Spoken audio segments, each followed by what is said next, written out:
Hello everyone, देखिए अब next topic करते हैं हम projectile fired eight an angle theta with horizontal. इससे पहले जो हमने टॉपिक किया था वो क्या था, projectile fired parallel to the horizontal.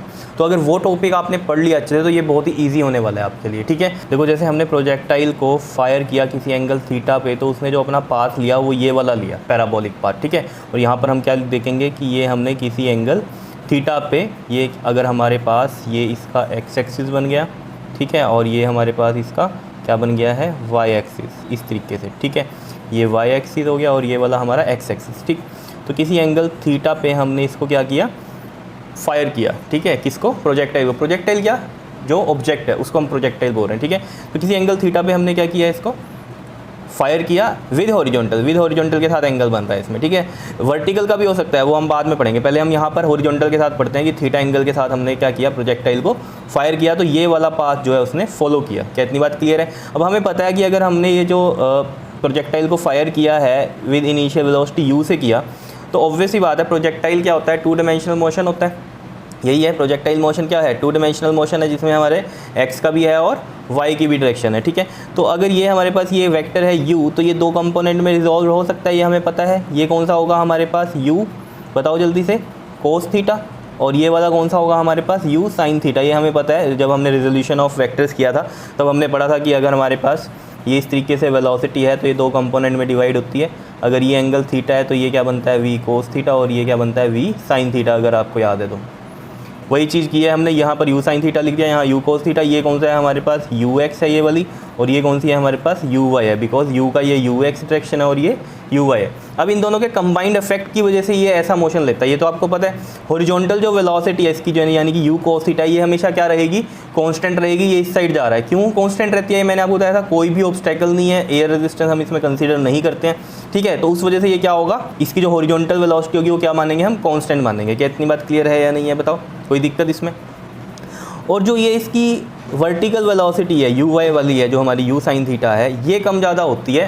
क्यों होती है, क्योंकि ये under the effect of gravity काम करती है। क्योंकि देखो ये वर्टिकल मोशन है, ये वाला इसका हॉरिजॉन्टल पे कोई इफेक्ट नहीं, लेकिन जो वर्टिकल मोशन है इसमें क्या है, ग्रेविटेशनल इफेक्ट आ गया। तो एक्सेलरेशन ड्यू टू ग्रेविटी की वजह से ये क्या होती है, देखो यहाँ पर ये क्या हो रही है, कम हो रही है, और यहाँ पर जाते जाते ये क्या हो जाती है, जीरो, और फिर इधर आते आते क्या होती है, ये बढ़ती है। ये चीज़ मैंने आपको पहले भी बताई है कि जो वेलोसिटी है वर्टिकल वाली वो क्या हो रही है, पहले घट रही है, क्योंकि ये ऊपर जा रही है, opposite to the acceleration due to gravity क्या होती है, डाउनवर्ड होती है ना, जी से। तो ये तो ऊपर जा रही है अभी, तो ये क्या होगा, उसके अपोज करेगी तो ये कम होगी। ठीक है, फिर यहाँ पर जीरो, फिर under the effect of gravity ये नीचे आएगी इस तरीके से। ठीक है, तो ये मैंने आपको बताया था प्रोजेक्टाइल में हम दो मोशन अलग अलग कंसीडर करके चलते हैं, एक हॉरिजॉन्टल और एक वर्टिकल। उसके कंबाइंड इफेक्ट की वजह से हम क्या कहते हैं कि ये इस तरीके से पाथ लेता है, कोई इसमें परेशानी। ये तो आपको पता है ना, हॉरिजॉन्टल अलग कंसीडर करते हैं और वर्टिकल अलग। अब हॉरिजॉन्टल में मैंने आपको बताया हुआ है, इसकी जो हॉरिजॉन्टल वेलोसिटी है किसी भी पॉइंट पे यहाँ पर क्या रहने वाली है, वो कांस्टेंट रहने वाली है। अगर देखो ग्रेविटी का इफेक्ट ना होता और एयर रेजिस्टेंस तो है ही नहीं है, तो ये क्या होता, अगर मान लो इसको मैं हॉरिजॉन्टली इस तरीके से करता तो ये चलता ही रहता, ये रुकता ही ना, क्योंकि कुछ फोर्सेस की वजह से ही तो स्पीड कम होगी और वो रुकेगा। अगर मैं इसको हॉरिजॉन्टली ऐसे फायर करूँ, ऐसे समझो, और ग्रेविटी का इफेक्ट नहीं है, तो ये ऐसे चलता ही रहेगा, चलता ही रहेगा, चलता ही रहेगा। तो वही चीज़ हमने यहाँ पर करी है कि हॉरिजॉन्टल क्या है हमारा, इस तरीके से चलने वाला है, यानी कि वो कांस्टेंट है। लेकिन जो इसकी स्पीड कम हो रही है और ये नीचे आ रहा है, ये किसकी वजह से आ रहा है, वर्टिकल वेलोसिटी की वजह से आ रहा है, क्योंकि वहाँ पर क्या है, एक्सेलरेशन ड्यू टू ग्रेविटी लग रही है, जिसकी वजह से स्पीड यहाँ कम हो रही है और फिर यहाँ पर ज़्यादा हो रही है। क्लियर है? और ऑब्वियस सी बात है, जहाँ पर ग्रेविटेशन होगा वो ऑब्जेक्ट तो नीचे आएगा ही, उसी की वजह से ये ऐसा पाथ बनता है इसका। क्लियर है? तो यही सब बातें हमने यहाँ लिख रखी है। Velocity u has two component है, हॉरिजॉन्टल कंपोनेंट वो कौन सा है हमारा, u कोस थीटा है, और वर्टिकल कंपोनेंट कौन सा हो गया हमारे पास, u साइन थीटा हो गया। क्या इतनी बात क्लियर है या नहीं है, बताओ? ये आपको पता ही है, यहाँ पर जो ये u था हमारे पास, इसको दो में हमने इसको डिवाइड किया था। ठीक है ना, एक ux और एक uy, ux x वाली डायरेक्शन में और uy कौन सा है हमारा, y वाली डायरेक्शन में। ठीक है, तो यही सब बातें यहाँ पर लिखी हैं कि under the combined effect of above two component the body follow the parabolic path OAB। अब ये O पॉइंट ये मान लो आप, और ये पॉइंट A मान लो, और ये पॉइंट B मान लो, तो OAB पाथ इसने फॉलो किया इन दोनों के कंबाइंड इफेक्ट की वजह से। क्लियर है? अब ये पैराबोलिक पाथ कैसे है, इसके लिए हमें क्वाड्रेटिक इक्वेशन बनानी पड़ेगी, तो वो देखो किस में आता है, ट्रेजेक्ट्री ऑफ द प्रोजेक्टाइल में आता है। अब ट्रेजेक्ट्री ऑफ प्रोजेक्टाइल क्या होती है, जिसमें हमें उसका पाथ पता चलता है कि कैसा है, उसे हम क्या बोलते हैं, ट्रेजेक्ट्री बोलते हैं। तो इसमें हम क्या मान लेंगे, suppose the body reaches the point P XY after the time T। जैसे मान लो यहाँ पर किसी पॉइंट P पर ये रीच करी और ये XY इसका कोऑर्डिनेट होगा, यहाँ पर P पॉइंट मान लिया मैंने ये वाला, ठीक है, और किसी टाइम T पे यहाँ पर पहुँचा और XY इसका कोऑर्डिनेट्स हो गए। क्लियर है इतनी बात या नहीं बताओ। तो इसमें भी जैसे हमने पहले किया था, जहाँ हमने टॉपिक किया था projectile fired parallel to the horizontal, उसमें भी हमने ट्रैजेक्टरी ऑफ प्रोजेक्टाइल निकाला था। तो इसमें भी उसी तरीके से करेंगे। पहले क्या ले लो, हॉरिजॉन्टल डिस्टेंस, ठीक है। अब देखो यहाँ पर हम कहते हैं horizontal distance covered by body in time t. Let मान लिया हमने कितने टाइम में कर रही है वो, टी टाइम में। अब मैंने आपको बताया था हॉरिजॉन्टल वाले में इक्वेशन ऑफ मोशन नहीं लगती, ठीक है, वर्टिकल में लगती है, बिकॉज वहाँ कौन सा है, कांस्टेंट एक्सेलरेशन जी की कहानी आ रही है, तो इक्वेशन ऑफ मोशन यूज़ होती है। हॉरिजॉन्टल में नॉर्मल आपके फॉर्मूले चलते हैं डिस्टेंस निकालने वाले। क्या होते हैं वो, डिस्टेंस इज इक्वल टू में क्या होता है, जल्दी से बताओ ज़रा, वेलोसिटी इनटू में टाइम अगर हम बात करें, ठीक है। तो यहाँ पर हम देखो, अगर हॉरिजॉन्टल जो डिस्टेंस है हमारा, ये हम कितना लेट कर लेते हैं, इसको x लेट कर लेते हैं। हॉरिजॉन्टल डिस्टेंस यहाँ O से B का कितना मान लेते हैं, हम इसको x मान लेते हैं। पहले मैं यहाँ लिख देता हूँ, देखो जो आपके पास डिस्टेंस का जो फॉर्मूला होता है वो क्या होता है, स्पीड या वेलोसिटी इनटू में टाइम होता है, ठीक है। और यहाँ पर स्पीड क्या है हमारी, ये हॉरिजॉन्टल वेलोसिटी लेंगे हम, ठीक है, क्योंकि हॉरिजॉन्टल डिस्टेंस की बात कर रहे हैं। और टाइम इसमें वो कितना हो जाएगा हमारा t, और डिस्टेंस इसमें x ले लेंगे हम। तो हॉरिजॉन्टल वेलोसिटी हमें पता है कितनी है हमारे पास, ये u cos थीटा, तो ये u cos थीटा आ गई, और टाइम कितना आ गया इसमें, t आ गया। अब t की वैल्यू यहाँ से कितनी आ जाएगी, x अपॉन में u cos थीटा। अगर याद हो आपको, इसी तरीके से हमने पिछले टॉपिक में भी t निकाला था, ठीक है, ये चीज़ आ गई। अब कौन सा डिस्टेंस निकाल लेंगे हम, वर्टिकल डिस्टेंस। तो वर्टिकल की बात कर लेते हैं। Vertical distance covered by body, covered by body in time t। तो ये भी टी टाइम में मैंने बोला था आपको, चाहे वर्टिकल है चाहे हॉरिजॉन्टल डिस्टेंस है वो सेम टाइम में ही होगा, ठीक है ना। अगर इस पॉइंट की हम बात करें तो हॉरिजॉन्टल वाला और वर्टिकल वाला सेम टाइम में ही है। ऑब्जेक्ट तो एक ही है ना, अगर वो इस तरीके से मूव कर रहा है तो ऑब्वियस सी बात है हॉरिजॉन्टल डिस्टेंस भी उसका और वर्टिकल डिस्टेंस भी सेम टाइम ही चल रहा है उसका, ठीक है। अलग अलग टाइम तो नहीं बोल सकते ना हम, हॉरिजॉन्टल का अलग वर्टिकल का अलग। एक पर्टिकुलर अगर हम इंस्टेंट की बात करें तो वो टी टाइम पे ही होगा दोनों का, चाहे हॉरिजॉन्टल हो चाहे वर्टिकल हो। क्या इतनी बात क्लियर है या नहीं है बताओ।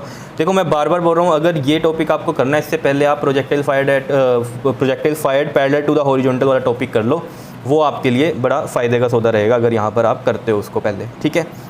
ये चीज़ हो गई, बताओ क्लियर है इतनी बात। अब देखो, अब ये वर्टिकल की बात हो रही है, तो यानी कि यहाँ पर एक्सेलरेशन है ड्यू टू ग्रेविटी, ठीक है। तो वो क्या है हमारा, constant acceleration due to gravity. तो यहाँ पर क्या होगा, इक्वेशन ऑफ मोशन का यूज़ होगा। तो हम यहाँ पर इक्वेशन ऑफ मोशन यूज़ कर लेते हैं। यहाँ पर लिख लेता हूँ मैं इसको, देखो ये चीज़ समझ में आ गई इतनी यहाँ पर, ठीक है। तो मैं यहाँ पर इक्वेशन ऑफ मोशन लिख लेता हूँ।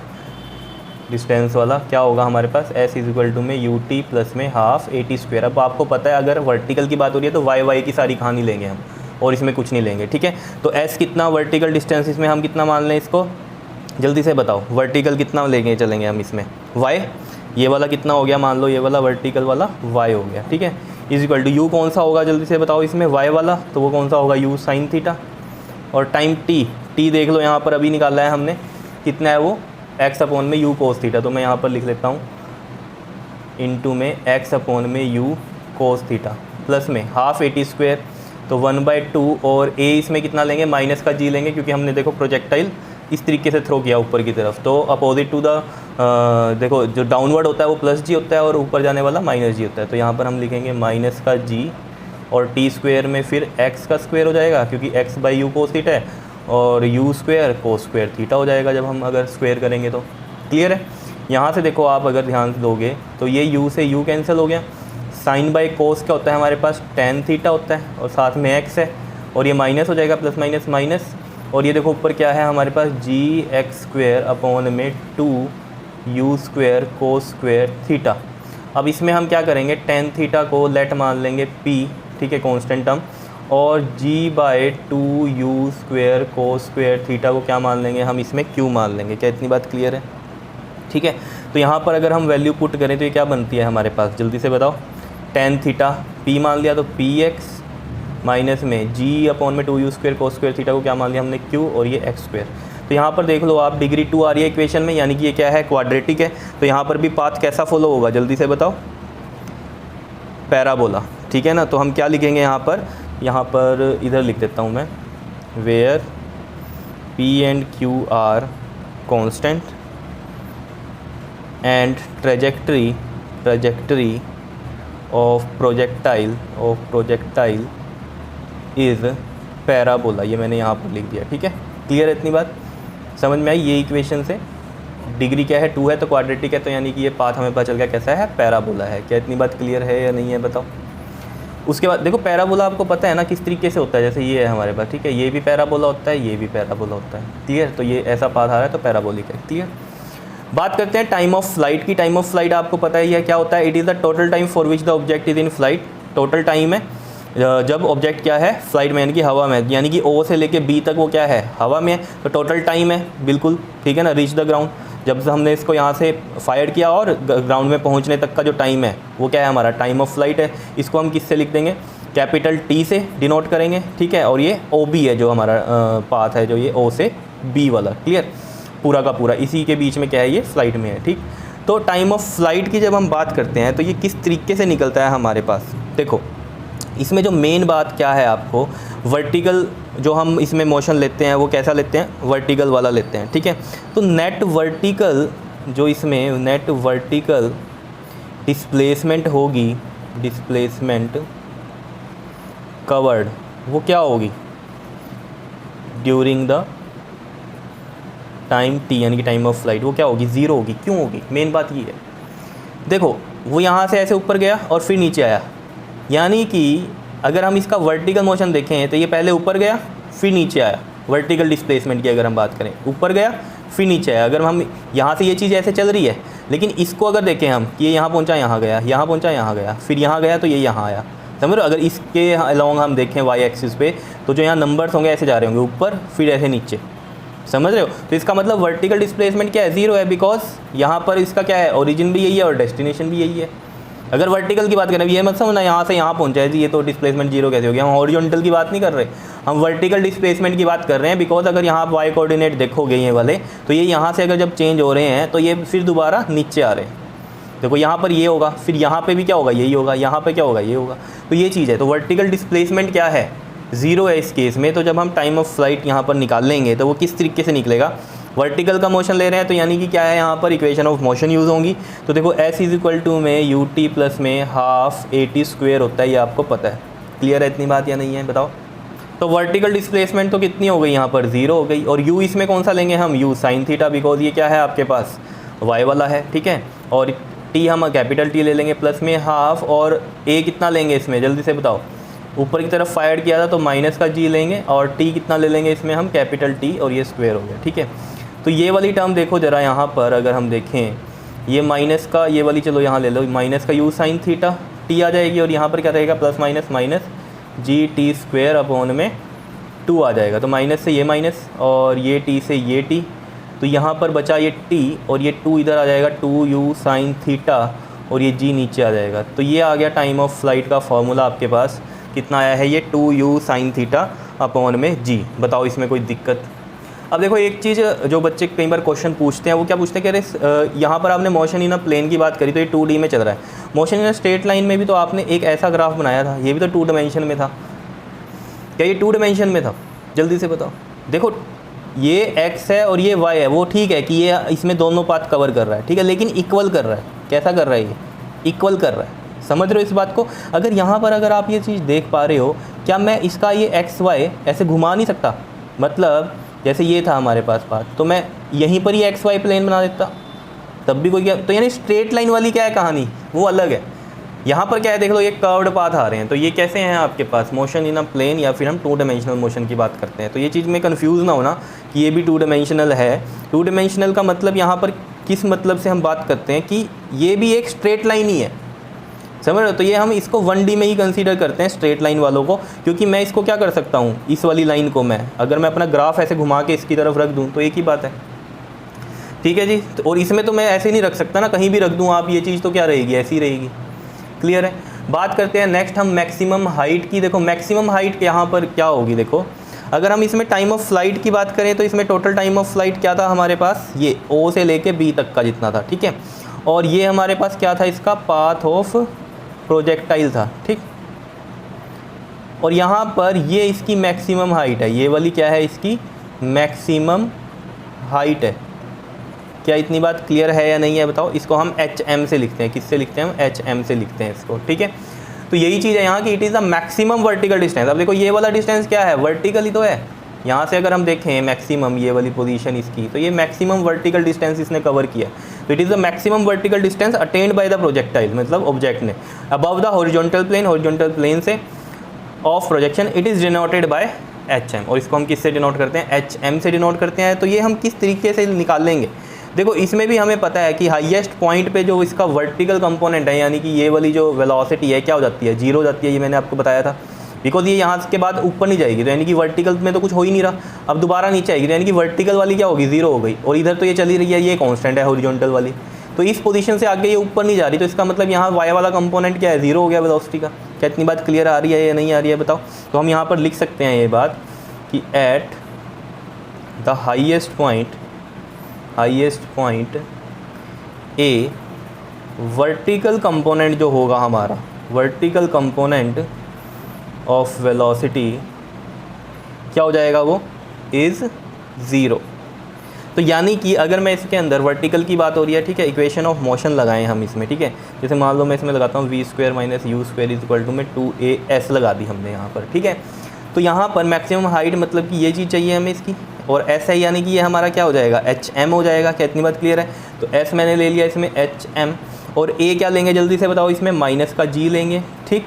और v² v कितना है इसमें हमारे पास, देखो v की कहानी ही समझनी है आपको। देखो अगर मैं इतना पाथ यहाँ से यहाँ का देख रहा हूँ इस तरीके से जाने वाला, तो यहाँ पर ये इनिशियल वेलोसिटी और यहाँ पर इसकी फाइनल वेलोसिटी क्या हो गई, 0 होगी। कौन सी, y वाली। यहाँ y की कितनी है हमारे पास, ये u sin थीटा चल रही है इस तरीके से, और यहाँ इस पोजीशन पे क्या हो गई, y वाली 0 हो गई। y की कहानी देख रहे हैं हम, वर्टिकल में देख रहे हैं, तो y की कहानी चल रही है। कहीं सोचो ये हमने हॉरिजॉन्टल वाली क्यों नहीं ली, हॉरिजॉन्टल वाली तो सर ने कहा था कांस्टेंट है। हम किसकी बात कर रहे हैं, वर्टिकल की अगर हम बात करें तो वर्टिकल को सोचो, हॉरिजॉन्टल को भूल जाओ, समझ रहे हो। तो यानी कि यहाँ फाइनल वेलोसिटी क्या है हमारे पास, ये वाली कितनी है, 0 है। तो ये 0 हो गई मान लीजिए, 0 का स्क्वायर माइनस u कितना था इसमें, जल्दी से बताओ। इसका जो u था वर्टिकल वाला कितना था, जल्दी से बता दो, u sin थीटा था, ठीक है ना। इनिशियल क्या था, हमने जब यहाँ से थ्रो करी तो u 2 कंपोनेंट में डिवाइड हुआ था ना, u cos theta, u sin theta. तो ये y वाला था इसमें हमारे पास, u sin थीटा। तो इनिशियल वेलोसिटी अगर हम देखें वर्टिकल वाली u sin थीटा थी, और फाइनल क्या हो गई, 0। तो यहाँ पर हम लिखेंगे u sin थीटा का स्क्वायर कितना हो जाएगा, u² sin square theta, and ये कितना आ रहा है, माइनस का 2gHm। तो देखो ये माइनस का u² sin square theta equal to में माइनस का 2gHm आ रहा है, दिखाई दे रहा है ये, ठीक है। तो यहाँ से माइनस कैंसिल हो गया, ये आपके पास HM मैक्सिमम हाइट कितना आ गया, u² sin square theta upon में कितना आ जाएगा, 2g आ जाएगा। क्या इतनी बात क्लियर है या नहीं है बताओ, समझ में आ रहा है कैसे बनाई है हमने ये, ठीक। तो u² sin square theta upon में 2g कितनी आ गई हमारे पास, मैक्सिमम हाइट आ गई, ठीक है। क्लियर है, मैक्सिमम हाइट समझ में आया। अब नेक्स्ट टॉपिक है हमारा, क्या है बताओ, हॉरिजॉन्टल रेंज। ये हमने किया था, मैक्सिमम हाइट इस केस में की है projectile fired at parallel to horizontal जो हमने किया था, उसमें हमने मैक्सिमम हाइट नहीं की थी, ठीक है, क्योंकि वो तो हम ऊपर से थ्रो कर रहे थे, ठीक है।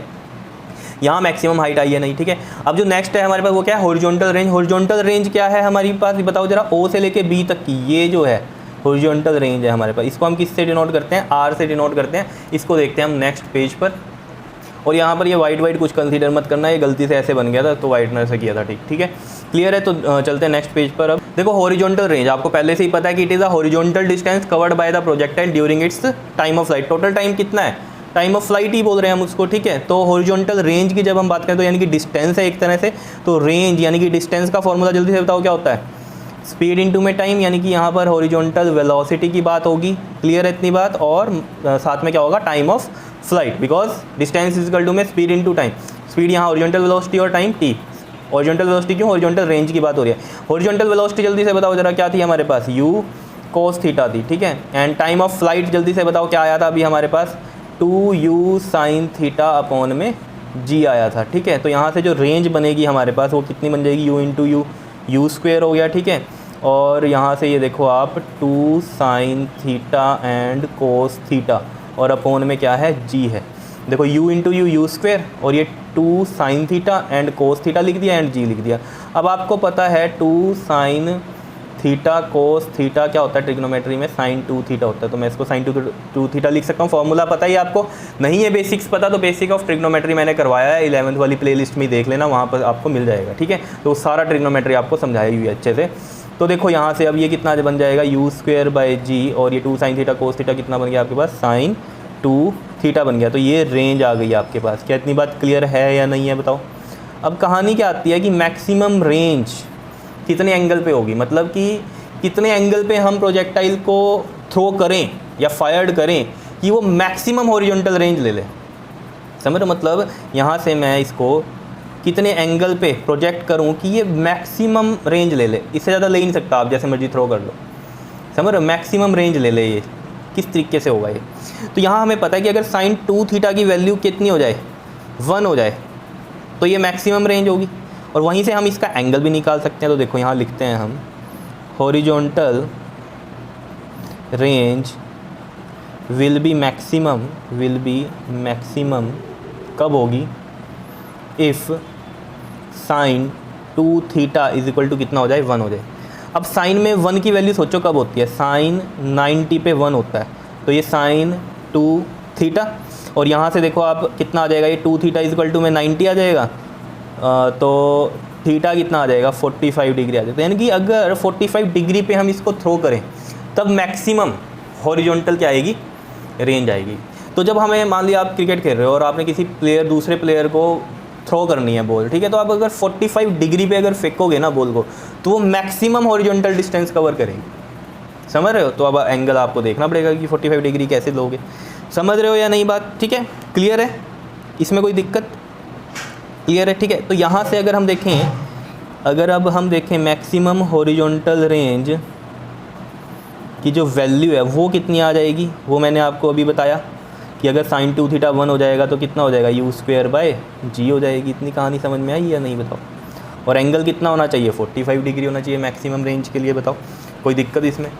अब इसी में अगर आपसे ये कोई पूछ ले कि 2 कॉम्प्लीमेंट्री एंगल बताओ सेम रेंज के लिए, तो कॉम्प्लीमेंट्री एंगल क्या होते हैं, जिन एंगल का सम कितना होता है, 90 होता है। तो अगर एक एंगल थीटा है जिस पे हमारे हॉरिजॉन्टल रेंज आ रही है, ठीक है, दूसरा कितना होगा, 90 माइनस थीटा होगा या नहीं होगा, जल्दी से बताओ। सेम हॉरिजॉन्टल रेंज की अगर हम बात कर रहे हैं, ठीक है। अब देखो जैसे मान लो मैक्सिमम रेंज हमें चाहिए, ठीक है, तो एक तो हो गया थीटा कितना 45 और एक बनेगा 90 माइनस थीटा, यानी कि 90 माइनस 45, ये भी 45 डिग्री बने, ये तो अलग कहानी है, ठीक है। अब आपसे ये कहा जा रहा है कि आपने 60 डिग्री पे थ्रो किया, कितना किया, 60 डिग्री पे थ्रो किया, ये 60 डिग्री पे थीटा, ठीक है। अब बताओ जितनी 60 डिग्री के केस में इसने अपनी रेंज कवर करी है, ऐसा दूसरा एंगल भी बताओ जिसमें वो इतनी ही रेंज कवर करे। तो वो हम कैसे निकाल लेंगे, 90 माइनस थीटा यानी कि 90 माइनस 60 यानी कि 30 डिग्री पे भी अगर आप इसको थ्रो करोगे तो ये सेम रेंज कवर करेगा जितनी ये है, जितनी 60 डिग्री में थी ना, और अगर 30 डिग्री पे भी आप करोगे थ्रो तब भी वो रेंज इतनी ही कवर करेगा। ये मेरा कहने का मतलब है, ठीक है, कि जो सेम हॉरिजॉन्टल रेंज के लिए अगर आपको 2 एंगल पूछ ले, तो अगर एक एंगल आपको पता है 60 है, दूसरा क्या होगा 90 माइनस थीटा, 90 माइनस 60 कितना 30, यानी कि 60 पे जितनी रेंज कवर करी 30 पे भी उतनी ही कवर करेगी। ये क्वेश्चन कई बार पेपर में आता है, ठीक है। तो मैं इसको यहाँ लिख देता हूँ। तो ये मैंने यहाँ पर लिख दिया 2 complementary angles of projection for the same horizontal range. Replace कर दो थीटा को किससे, 90 माइनस थीटा से। तो अगर 60 डिग्री पे रेंज आई है मान लीजिए कुछ, तो वही रेंज आपको किसी और एंगल पे मिलेगी, कितने एंगल पे, 90 में से माइनस कर दो, 60 पे जितनी मिल रही थी, तो यानी कि 90 माइनस 60 30 पे भी उतनी रेंज मिलेगी। क्लियर है। देखो अब इसको ना हम क्या कर सकते हैं, प्रूफ भी कर सकते हैं कि सेम कैसे आ रही है कहानी। देखो सेम प्रूफ हम कैसे कर सकते हैं, देखो अगर मैं इसको यहाँ पर करूँ, देखो ये थी हमारे पास रेंज कितनी आई थी, ये आई थी, ठीक है ना, ये वाली कहानी आई थी। तो देखो यहाँ मैं कर देता हूँ ये इस साइड इस तरीके से। देखो आर कितना आया था हमारे पास, u², यहाँ कर रहा हूँ, देखो ये u² साइन 2 थीटा बाय जी था, ठीक है। देखो यही वैल्यू आएगी जब हम क्या करेंगे, थीटा को 90 माइनस थीटा करेंगे, u² साइन 2 90 माइनस थीटा कर देंगे, तो देखो क्या होगा, u² साइन 180 माइनस में 2 थीटा बन गया, ठीक है, साइन 180 माइनस में 2 थीटा अपॉन में जी। अब साइन 180 माइनस थीटा क्या होता है, जल्दी से याद करो जरा, क्या होता है, साइन थीटा ही होता है। ट्रिग्नोमेट्री में मैंने आपको बताई है जब बेसिक करवाया था, ठीक है। तो यहाँ थीटा की जगह 2 थीटा है, तो यानी कि u² साइन 180 माइनस थीटा क्या होता है, साइन थीटा होता है। तो यहाँ पर ये कितना हो जाएगा, 2 थीटा, बिकॉज थीटा की जगह 2 थीटा है, तो साइन 2 थीटा बाय जी आ गया। क्या इतनी बात क्लियर है या नहीं है बताओ। ये r था और जब हमने r' निकाला तो ये आ गया हमारे पास, क्लियर है। और ये देख लो r' की वैल्यू ये चल रही है ये, और यानी कि r', ये वाली वैल्यू किसकी थी, r की थी, क्या इतनी बात क्लियर है या नहीं है? तो 90 माइनस थीटा पे भी रेंज क्या आएगी? सेम आएगी। क्या इतनी बात क्लियर है? ये प्रूफ समझ में आया? ठीक है, तो ये कहानी जो थी इसकी थी। क्लियर। अब देखो नेक्स्ट हम बात करते हैं velocity of projectile at any instant. जैसे कि हमने projectile fired at parallel to horizontal में किया था, तो वही चीज़ यहाँ है, velocity of projectile at any instant. At any instant में क्या होते हैं, किसी टाइम टी पे जो वेलोसिटी वी होगी उसके दो कंपोनेंट होंगे। देखो जैसे मैं डायग्राम में दिखाऊँ आपको, जैसे ये पी पॉइंट पे हमने माना था, ठीक है। जैसे मान लो ये हमारे पास वी है, ठीक है, एट एनी टाइम टी पे पी पॉइंट लिया हमने। ये इसका हॉरिजॉन्टल क्या बनेगा? वी एक्स, और ये इसका वर्टिकल क्या बनेगा? वी वाई बनेगा, ठीक है ना। और ये एंगल कितना है? बीटा है इसका, ठीक है। तो ये वाला क्या बन जाएगा? वी कोस थीटा, और ये वाला क्या बन जाएगा? ये वी एक्स और वी वाई हमने बहुत बार निकाले हैं, ठीक है। तो उसी तरीके से करते हैं इसको। तो at any instant t velocity v has two component. एक कौन सा होता है आपके पास? Horizontal component. ये क्या होगा आपके पास? वी एक्स कैसे निकालते हैं हम? बताओ। वी इक्वल टू में यू प्लस में ए टी। ये सारे कौन से हैं? एक्स वाले। अब आपके मन में ये आता होगा कि जब हम ये बात कर रहे हैं यहाँ पर कि हॉरिजॉन्टल है, तो उसमें तो आपने कहा था इक्वेशन ऑफ मोशन यूज़ नहीं करनी, तो ना करो, कोई दिक्कत नहीं है। लेकिन ये ऐसे हम रिलेटिव वेलोसिटी वाले क्वेश्चंस में करते थे सॉल्व, ठीक है ना। जब हम रिजल्टेंट वेलोसिटी निकालते थे तो वी एक्स और वी वाई इस तरीके से निकालते थे, ठीक है। तो जिसको अगर ये कंसेप्ट नहीं समझ में आया तो आप सिंपल भी देखो ना, अगर मैं यहाँ से वी एक्स निकाल रहा हूँ तो यू एक्स कितना है हमारे पास? यू कोस थीटा, और उसका एक्सेलरेशन कितना है? 0 है, 0 इंटू टी 0, तो यू कोस थीटा ही बनता है। तो हॉरिजॉन्टल कंपोनेंट में हमें पता है कितना होगा हमारे पास? यू कोस थीटा ही होगा, ठीक है ना। अगर हॉरिजॉन्टल कंपोनेंट में हम वेलोसिटी देखते हैं तो वो तो यू कोस थीटा कांस्टेंट ही है। अगर हमने ये देखो ना इस तरीके से बनाया था, यहाँ पर ये v बनाया, ठीक है। तो ये हमारा वी एक्स है और ये क्या है? हमारा वी वाई है। तो मैंने कहा था हॉरिजॉन्टल वेलोसिटी तो कांस्टेंट रहती है, तो नॉर्मली आपने क्या कर लेना था? इसको यू कोस थीटा ही समझ लेना था। और यहाँ पर भी यही चीज़ आ रही है क्योंकि ए एक्स तो 0 ही है, तो दोनों से सेम ही आ रही है कहानी, कोई दिक्कत नहीं हो सकती इसमें, ठीक। अब हम वी वाई निकाल लेंगे तो इसमें भी क्या हो जाएगा? यू प्लस में ए टी, और ये वाई, ये भी वाई। अब ये आपको पता है यू साइन थीटा होता है, और ए वाई कितना होता है इसमें हमारे पास? माइनस का जी, और साथ में कितना है हमारे पास? ये टी। तो ये कितना आ गया आपके पास? यू साइन थीटा माइनस में जी टी आ गया। बताओ इसमें कोई दिक्कत, कोई परेशानी इसमें? तो यहाँ से ये वी एक्स और हमें ये पता चल गया वी वाई हमारा क्या आया है, ठीक है। क्लियर है। तो मैं यहाँ लिख दूँ वी एक्स कितना आया है हमारा? यू कोस थीटा, और वी वाई कितना आया हमारा? यू साइन थीटा माइनस में जी टी। अब हमें पता है रिजल्टेंट वेलोसिटी कैसे निकलती है, जल्दी से बताओ ज़रा। याद होगा आपको, पीछे भी करवाया मैंने। रिजल्टेंट वेलोसिटी क्या होता है? वी हमारे पास स्क्वायर रूट में वी एक्स का स्क्वायर प्लस में वी वाई का स्क्वायर। अब देखो वी एक्स का स्क्वायर, वी एक्स कितना है हमारे पास? यू कोस थीटा, इसका स्क्वायर यानी कि इसका पूरे का स्क्वायर हो जाएगा, you square cos square theta हो जाएगा, प्लस में वी वाई का स्क्वायर है यानी कि हमारे पास है u sine theta v y है, और माइनस में जी टी। तो इसका तो पूरा ऐसे स्क्वायर सोल्व भी करना पड़ेगा, यानी कि ए माइनस बी का होल स्क्वायर लगाना पड़ेगा यहाँ पर, तो ठीक है। तो चलो करते हैं इसको। समझ में आ रहा है या नहीं? ये कितना था? You square cos square theta, plus में अब देखो ए माइनस बी का होल स्क्वायर, तो ए स्क्वायर यानी कि you square sine square theta, plus में बी स्क्वायर यानी कि जी स्क्वायर टी स्क्वायर, माइनस का 2ab यानी कि 2 ए कितना है? यू साइन थीटा, और बी कितना है हमारे पास? जी टी है। ये चीज़ें तो समझ में आ रही होंगी या नहीं? अब यहाँ से अगर आप देखो इस कहानी को, यहाँ से मैं यू स्क्वायर कॉमन लूँ और ये कोस स्क्वायर थीटा प्लस में साइन स्क्वायर थीटा ऐसे लिख दूँ, और ये प्लस में जी स्क्वायर टी स्क्वायर माइनस में 2u sine theta G T ऐसे लिख दूँ।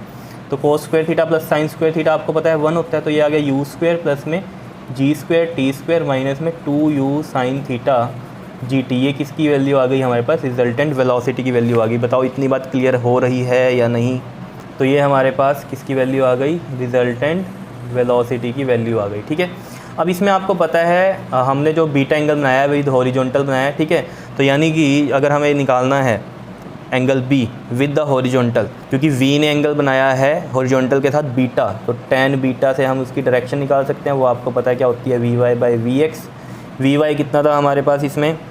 यू साइन थीटा माइनस में जी टी, और जो वी एक्स था हमारे पास वो कितना था? You cos theta. तो इसमें देखो मैं इसको अलग अलग लिख लूँ, अगर यू साइन थीटा के नीचे यू कोस थीटा, और जी टी के नीचे कितना लिख दूँ मैं? You cos theta. तो यहाँ से यू कट गया, साइन बाय कोस कितना हो गया हमारे पास? tan थीटा, माइनस में ये कितना आ गया? जी टी अपॉन में यू कोस थीटा। तो ये वैल्यू आ गई किसकी हमारे पास? बीटा की। क्लियर है? यानी कि tan बीटा ये आ गया हमारे पास यहाँ से, ठीक है। तो मैं यहाँ पर लिख दूँ इधर जो tan बीटा की वैल्यू आई है वो कितनी आई है हमारे पास? tan थीटा माइनस में G T U cos theta, याद रहेगा? बताओ।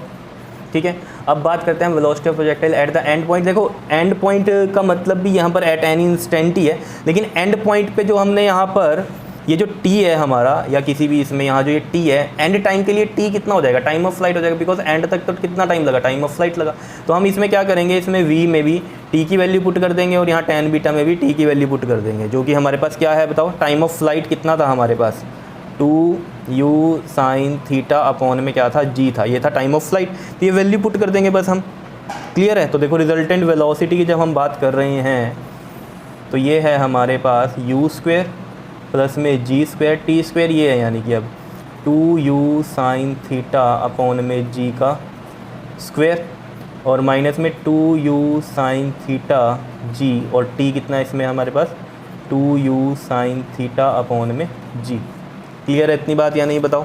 अब देखो बहुत सिंपल है, इसको देख के घबरा नहीं जाना है, बहुत ही सिंपल सी कहानियाँ हैं। देखो u स्क्वायर प्लस में g स्क्वायर, 2 का स्क्वायर 4 हो गया, फिर u स्क्वायर है, फिर साइन स्क्वायर थीटा हो जाएगा क्योंकि स्क्वायर है, और g का कितना हो जाएगा? g स्क्वायर हो जाएगा। ठीक है, उसके बाद देखो ये क्या है? माइनस का 2, अब ये देखो मल्टीप्लाई करो इसको, 2 2 ज़ा 4 हो गया, 4 u को u से करो u स्क्वायर और sine square theta, sine theta कितना हो गया? साइन स्क्वायर थीटा, समझ गए?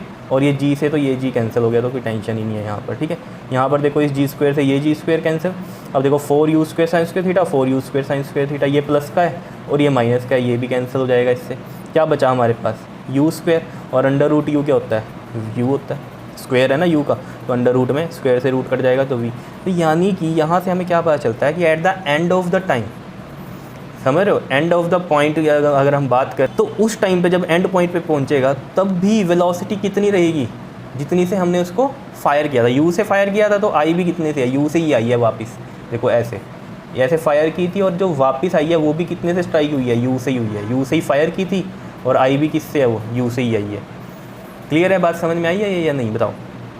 क्लियर है? अब बात करते हैं हम इसमें भी एंगल की। ठीक है, तो ये देखो tan बीटा था हमारे पास, ये वैल्यू आई थी हमारे पास tan बीटा की, tan थीटा माइनस में जी टी अपॉन में u कोस थीटा। अब t की वैल्यू भी इसमें कितनी है? ये वाली 2u साइन थीटा अपॉन में क्या है?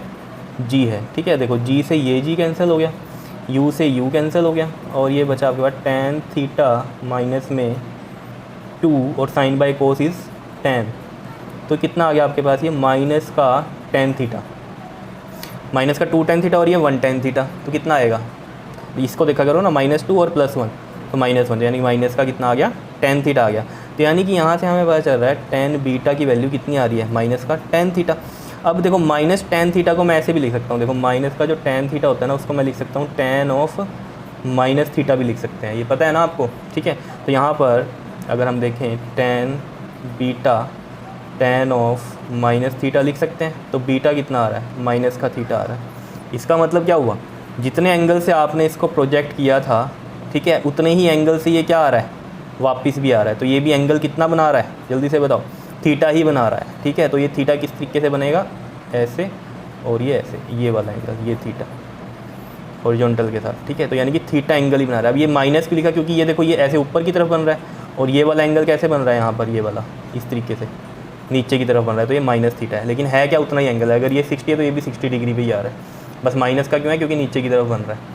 क्लियर ना? नीचे की तरफ समझते हो ना क्या है? अगर ये इधर से ऐसे 60 डिग्री पे बन रहा है, ऐसे मान लो ये 60 डिग्री बन रहा है, तो यहाँ ये कैसे बनेगा? ये यहाँ से ऐसे बनेगा 60 डिग्री इस साइड से। देखो दोबारा से बनाए हैं हम, ये एंगल ऐसे बना, ठीक है, यहाँ से मतलब ये 60 डिग्री बना ऐसे, यहाँ कंपास रखी ऐसे बना। ये वाला कैसे बन रहा होगा? ठीक है, ये इसमें कैसे बना होगा? यहाँ से ऐसे गई है, ठीक, और यहाँ से आपने क्या किया है? कंपास को रखा है इस तरीके से, ठीक है ना, कंपास को ऐसे रखा है यहाँ पर, तो इसमें नीचे लग रही है ऐसे कंपास, तो मतलब ये माइनस थीटा में बन रहा है, लेकिन है 60 डिग्री। तो यही चीज़ लिख रखी है कि thus the projectile return to the ground at the same angle and with the same speed at which it was projected. तो जो प्रोजेक्टाइल है वो रिटर्न होता है ग्राउंड पे सेम एंगल पे और सेम स्पीड पर जिस पे वो भेजा गया था उसी पे ही रिटर्न होता है। क्लियर है इतनी बात? बताओ समझ में आई बातें? ठीक है, तो मेन बातें क्या है? अभी ये फॉर्मूले भी आपको लर्न होने चाहिए बिल्कुल अच्छे से। ये बहुत इंपॉर्टेंट है fired eight an angle theta पे। विद हॉरिजॉन्टल है, ठीक है। तो यहाँ पर इसको हम बोलते हैं एंगुलर प्रोजेक्शन। जब हमने पैरेलल टू हॉरिजॉन्टल थ्रो किया था, जब हमने पिछली वीडियो में किया है, पिछली वीडियो में, पिछले मतलब न्यूमेरिकल किए थे, उससे पिछली वीडियो में जब वो टॉपिक था, तो वहाँ पर अगर आपको याद होगा हमने लिखा था पैरेलल टू हॉरिजॉन्टल, तो वो क्या है, हॉरिजॉन्टल प्रोजेक्शन है। और यहाँ पर किसी एंगल पे थ्रो कर रहे हो, that is a angular projection. Clear है, इतनी बात समझ में आई, ठीक है। तो ये टॉपिक आप अच्छे से कर लो, बार बार प्रैक्टिस कर लो इसकी। अब फिर हम इसके न्यूमेरिकल भी देखते हैं आगे। क्लियर है, ओके, थैंक यू।